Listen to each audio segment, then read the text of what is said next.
It was a Tuesday evening in Derby, Vermont, and Jacob Shaw, the town's gruff but well-liked sheriff, was finishing his shift.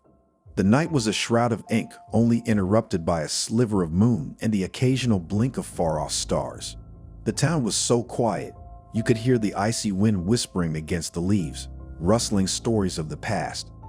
One such story had been on Jacob's mind for weeks, an old Inuit legend his grandmother used to tell him about a malevolent spirit, a Wendigo, a soul eater that was once human but transformed after a terrible act of cannibalism, driven by insurmountable hunger and harsh winter. The story had seemed just a folklore tale until a series of inexplicable occurrences began to shake the sleepy town of Derby. Livestock had been found gutted, bodies stripped to the bone, that remained scattered across snow street pastures. Then, people began disappearing, vanishing from their homes without a trace. The town was in a grip of fear, whispers of the Wendigos circling like a chilling breeze. Jacob wasn't one to believe in such myths, but the strange events had even him questioning his steadfast logic. He had found strange tracks near the sites of the attacks, human-like, but with elongated footprints, a haunting echo of a creature that should not exist. As he was about to head home, a frantic call came through his radio. "Sheriff, it's the Johnson farm. Something's there." He revved up his pickup and drove down the winding roads, the tires squealing against the frost-kissed asphalt. The Johnson farm was a sad sight. The fields lay barren and the once vibrant farmhouse now a decrepit husk. As he arrived, he saw Ed Johnson, the family's patriarch, outside holding a shotgun, his eyes wide with terror. His gaze was fixed on the barn. Inside, the scene was harrowing. The Johnsons' cattle were ripped apart, their bodies ravaged with an intense, savage hunger. But that wasn't what froze Jacob's blood. The Wendigo stood there, a horrific blend of beast and man.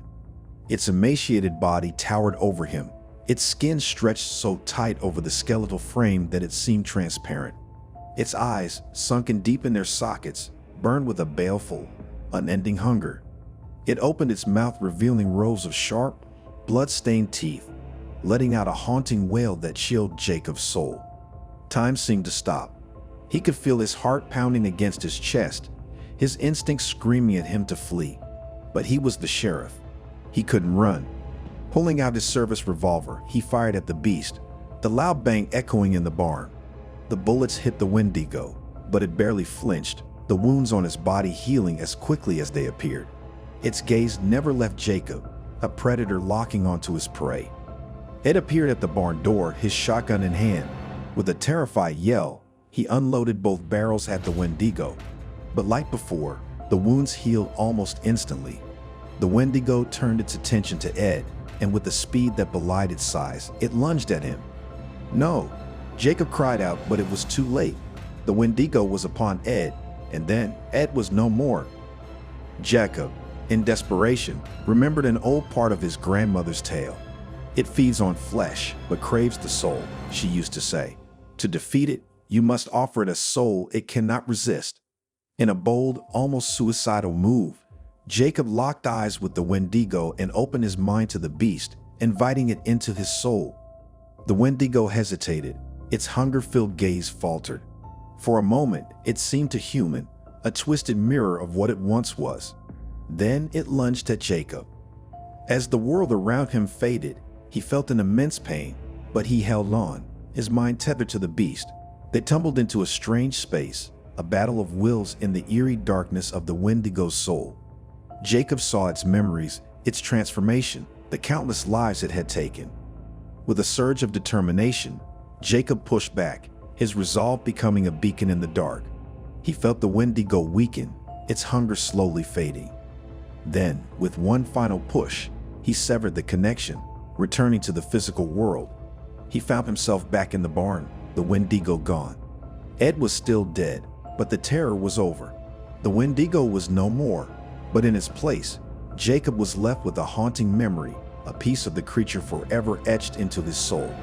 He had survived the Wendigo, but at what cost? As he stared at his hands, now trembling, he wondered whether he had defeated the beast or merely taken its place. The echoes of its hunger stirred within him. The town was safe, but the true horror, he realized, had just begun. The pounding of rain against the roof echoed through the house, competing with the booming rolls of thunder.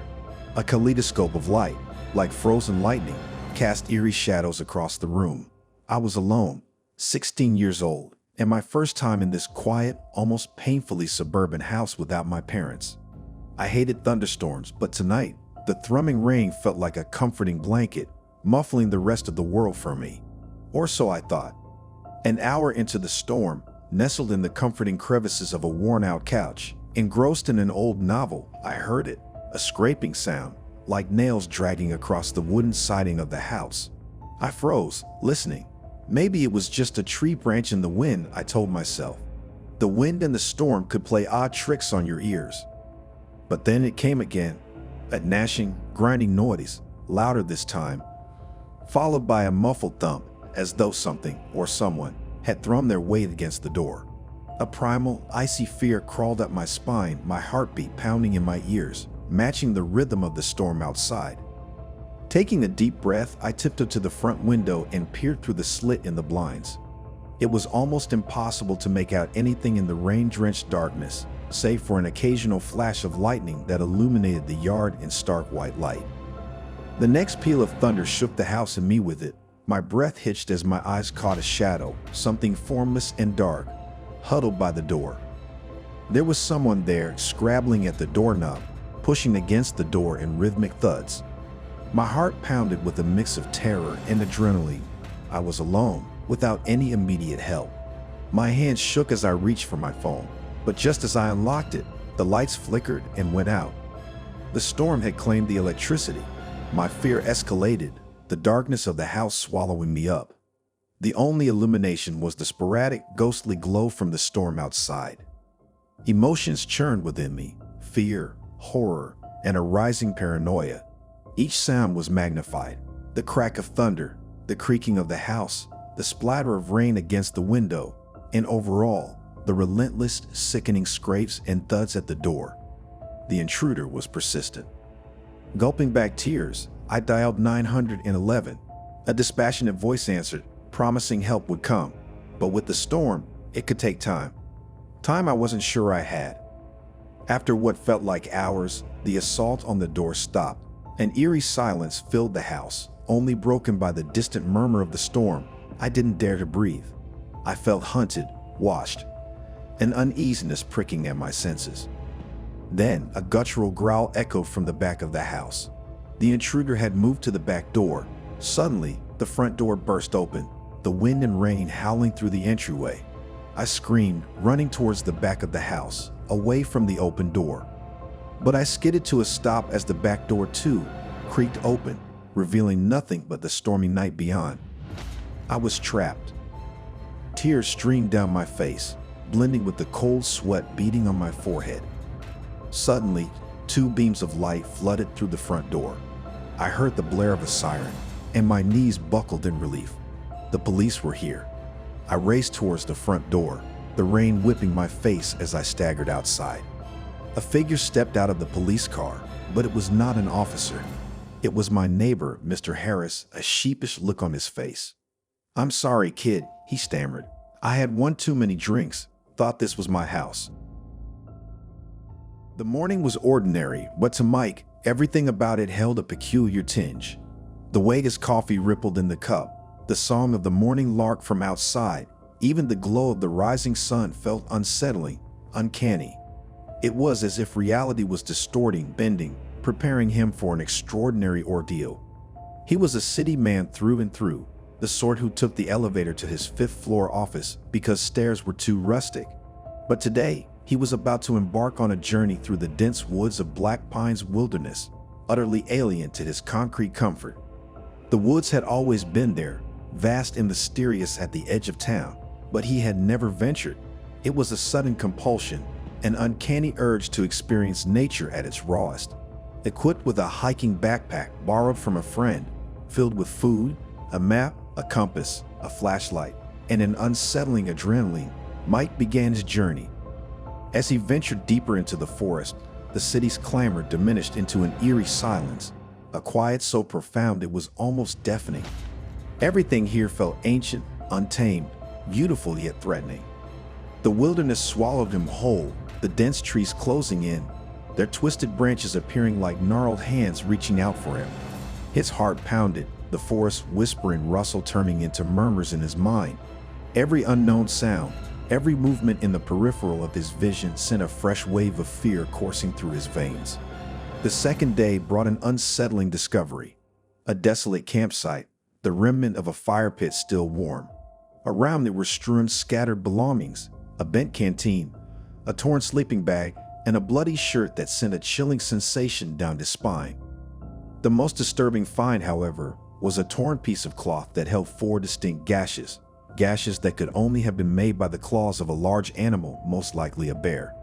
A sense of dread seeped into Mike's being, soaking into his thoughts, clawing at his sanity. Every sound now amplified his fear. The night brought with it 1,000 unseen horrors, each creak of the branch, every rustling leaf a portent of the beast lurking nearby. His dreams were plagued by nightmarish visions of a monstrous creature with bloodshot eyes, its growls reverberating in the chilling silence. On the third day, the forest came alive with a dreadful roar. It was close, too close. The growl echoed through the woods, a brutal declaration of the beast's presence. Mike froze. He was not alone. He knew he should turn back, leave this cursed wilderness behind, but he was hopelessly lost, his compass useless in the dense forest, the once familiar trail now a convoluted labyrinth of towering trees and undergrowth. The beast haunted him, its presence a pervasive menace. He could smell its rancid breath, see the mutilated bushes where it had passed, and hear its savage snarls. The thought of becoming its prey sent shivers down his spine, igniting an almost paralyzing fear within him. As night fell, Mike found himself cornered, the beast closing in. The brush rustled, and then he saw it, an enormous bear, its eyes burning with a terrifying hunger. Mike's heart pounded against his ribs as he remembered the flare gun in his backpack. He had only one shot, one chance to survive. With trembling hands he fired. The forest was briefly lit in an infernal red, the monstrous bear recoiling from the sudden burst of light. But the flare, instead of scaring the beast away, seemed to enrage it further. It roared, a dreadful sound that echoed throughout the forest, and lunged at Mike. In that terrifying instant, he felt the ground give way beneath him. He was falling into darkness. He hit the ground hard, pain exploding through his body as his world faded to black. When he awoke, he was surrounded by concerned faces, flashing lights, and the sound of radios. He had fallen into a deep pit, apparently used by the local forest rangers to capture and relocate dangerous wildlife. A trap intended for the bear, his accidental fall had saved him from a gruesome fate. The bear, frightened by the commotion, had fled, leaving Mike battered but alive. The ordeal had changed Mike. No longer was he the city man who took the elevator. The wilderness had shown him his deepest fears, the untamed terror that lurked just beyond the edge of his safe, concrete world. He had looked into the eyes of death and come back, a tale that sent shivers down the spines of all who heard it, a tale of an ordinary man's terrifying encounter with the ferocious beast of the wild.